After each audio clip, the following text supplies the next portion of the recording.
Gordon Ramsay, 17 Michelin stars throughout his career, 90 restaurants worldwide, 30 in the United States.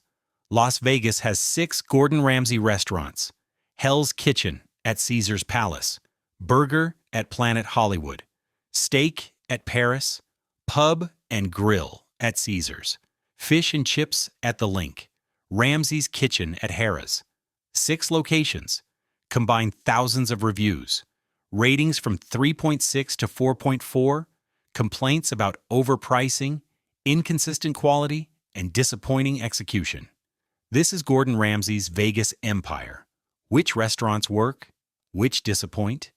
And is the celebrity chef model actually delivering, or just coasting on name recognition?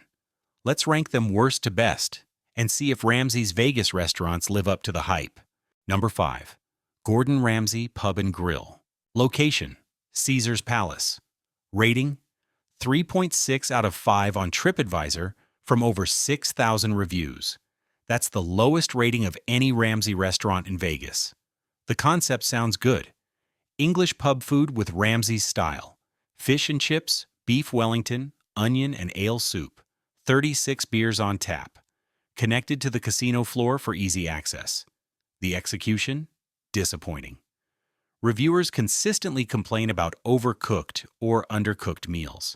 The service is hit or miss because the restaurant is often crowded and hectic. Many diners say the food is overpriced for what you get. One TripAdvisor reviewer writes, "We felt incredibly rushed. The server was unable to make suggestions. She did not ask if we wanted more drinks after we were served dinner." Another says the experience was fine, but nothing special.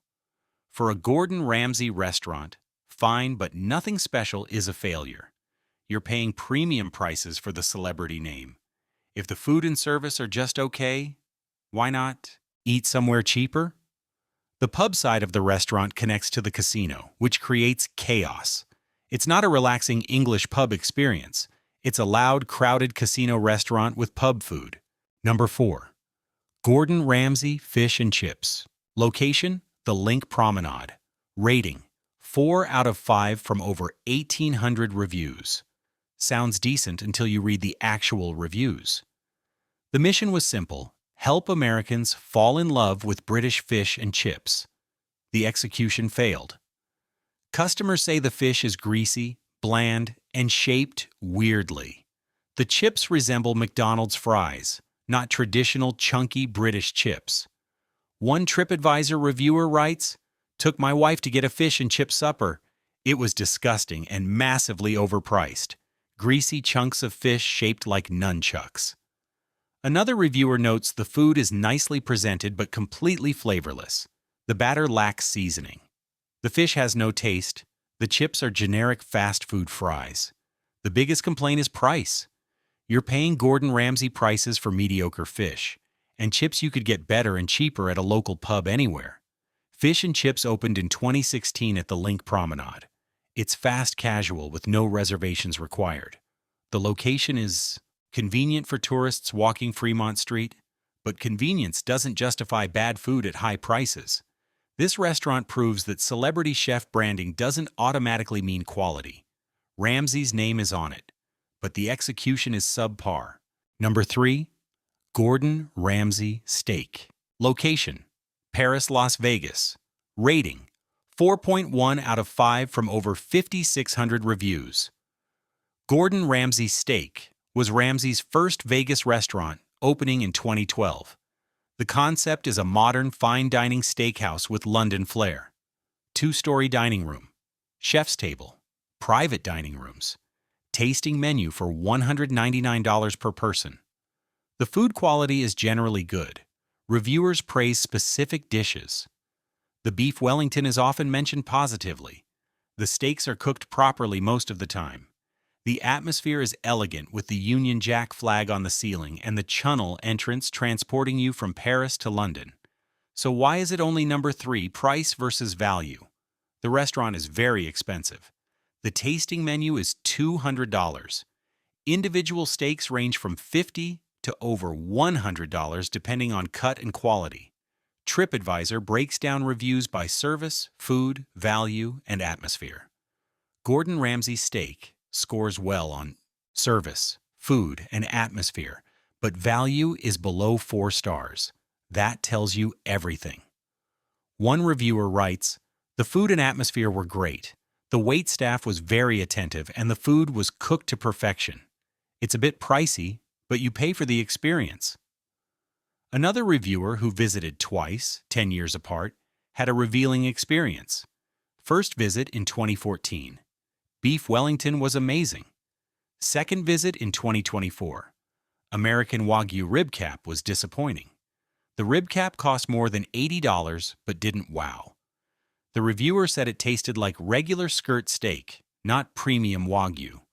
The chocolate mousse dessert had more flavor than the expensive steak. That inconsistency is a problem. When you charge $200 for a tasting menu or $80+ for a single steak, every dish needs to be perfect. Number 2. Gordon Ramsay Burger. Location: Planet Hollywood. Rating: 4.2 out of 5 from over 12,700 reviews. Gordon Ramsay Burger is casual dining with signature burgers designed to satisfy any craving. The Backyard Burger. Standard cheeseburger elevated with provolone, Dubliner, and Boursin cheese. The Stout Burger with Guinness mustard aioli, mushrooms, and crispy fried onions. Hell's Kitchen Burger. Fish and Chips Burger. The menu offers vegetarian and vegan options. One OpenTable reviewer who recently switched to mostly vegan diet writes, "Hands down to one of the best vegan burgers I have ever had." The burgers are good. Not revolutionary, but solid. The execution is generally consistent, service is decent, the atmosphere is casual and fun. The problem? It's still expensive for burgers. You're paying Gordon Ramsay prices for burgers that, while good, aren't dramatically better than Five Guys or Shake Shack at a fraction of the cost. One reviewer says, "Food was good, but I thought it was going to be amazing, given the fact that it's Gordon Ramsay." That's the issue. Expectations are high because of the Ramsay name. When the food is just good instead of amazing, it feels like a letdown even though the burger itself is fine.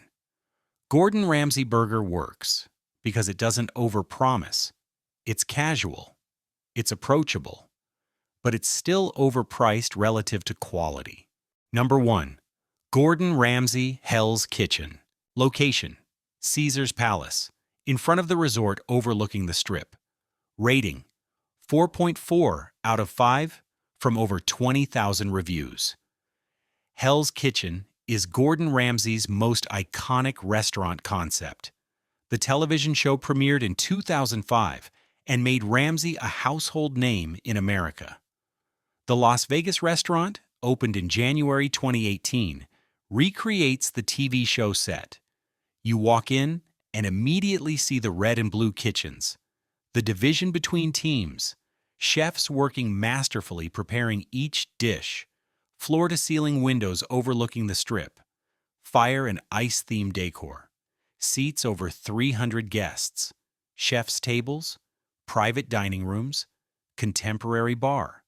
The menu features signature Hell's Kitchen dishes, beef Wellington, crispy skinned salmon, pan-seared scallops, sticky toffee pudding, the food people recognize from watching the show. Hell's Kitchen has the highest rating of any Gordon Ramsay restaurant in Las Vegas. Over 20,000 reviews, averaging 4.4 stars. That's impressive volume and consistency. Why does Hell's Kitchen work when other Ramsay restaurants don't? 3 reasons.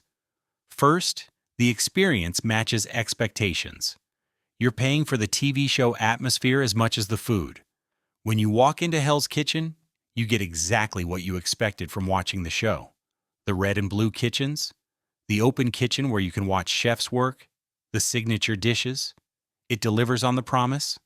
Second, the food quality is generally consistent. Beef Wellington is the signature dish, and it's usually executed well. The scallops are properly seared. The salmon has crispy skin. There are still occasional complaints about execution, but the hit rate is much higher than Pub and Grill or Fish and Chips. Third, people accept the price. because they understand they're paying for an experience, not just a meal. Hell's Kitchen is positioned as a tourist destination, not just a restaurant. When you frame it that way, the premium pricing makes sense. Not everyone loves it. Some reviewers complain it's tacky with too much merchandise for sale at the entrance. The gift shop vibe can spoil the mood before you even sit down. One reviewer writes, "What a disappointment. The place is a tacky combination of a gift shop and sports bar, just with better decor." But the positive reviews far outnumber the negatives. Most diners say the food is excellent, the atmosphere is fun, and the experience is worth it for Hell's Kitchen fans. Reservations book up fast. You need to reserve well in advance, especially during peak tourist season. That demand proves Hell's Kitchen works. Hell's Kitchen works because it's an experience tied to a beloved TV show. People know what they're getting.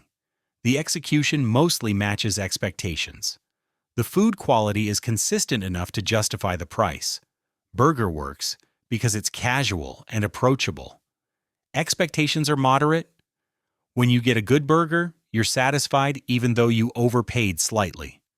Pub and Grill doesn't work because it promises English pub experience, but delivers casino chaos with inconsistent food. Fish and Chips doesn't work because the execution is poor.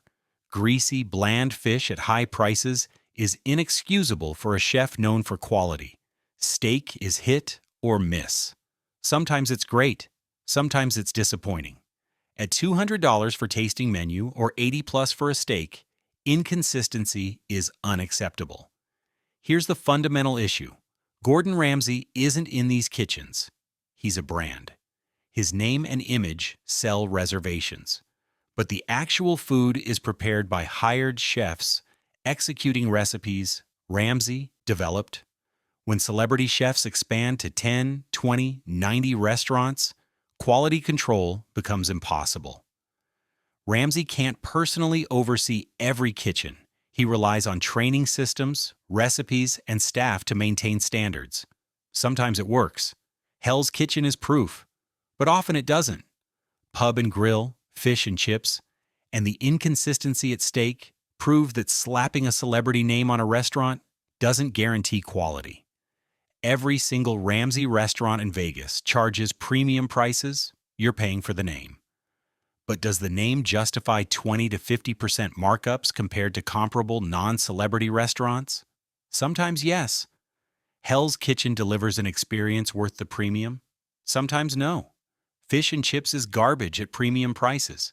The problem is customers expect celebrity chef restaurants to be notably better than regular restaurants, when Gordon Ramsay burger is just pretty good instead of the best burger in Vegas. It feels like a ripoff even though the burger itself is fine. Gordon Ramsay isn't alone. Jose Andres has restaurants at Cosmopolitan. Wolfgang Puck has Spago at Bellagio. Nobu has locations at Caesar's Palace and Virgin. Bobby Flay had Mesa Grill. Most celebrity chef restaurants in Vegas face the same issues: overpriced, inconsistent quality. Name recognition drives reservations, but execution doesn't always justify the premium. The few that work do so because they offer unique experiences you can't get elsewhere. Hell's Kitchen offers the TV show Recreation. That's unique. Burger is just a burger. You can get that anywhere. Have you eaten at any Gordon Ramsay Vegas restaurants? Which one? Was it worth it? Let me know in the comments. If you want more Vegas restaurant reviews, what's actually worth your money and what's just overpriced celebrity branding, subscribe to Vegas Vault. Hit that notification bell, and I'll see you in the next video.